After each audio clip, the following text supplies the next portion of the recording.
Are you tired with having to name your folders in Outlook in a particular order so that they actually appear as you need them, putting either numbers or letters at the beginning because it's sorted alphabetically? Did you know you don't need to do that anymore? Hi, I'm Michelle, a computer trainer, sharing tips and tricks to make it quick and easy to use your everyday programs. And as I said, you don't need to do that anymore.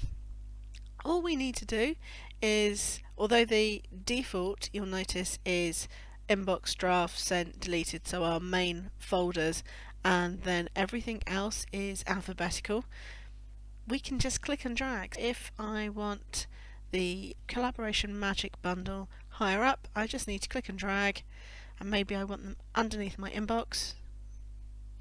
No, I didn't want them in that. Let's try this again.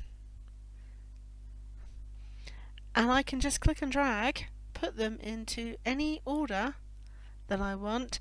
You'll notice as you hover over folders, it actually highlights the folder. That's what I did before. I don't want to do that, so I just want to make sure I've got that line that's telling me where I move the folders to. So there we go, a quick and easy tip. You can click and drag and put your Outlook email folders in whatever order you want. You don't have to name them so that the alphabetical option takes over. If you like this tip, please give it a thumbs up and remember to subscribe to my channel to be notified as new videos are available. Bye for now.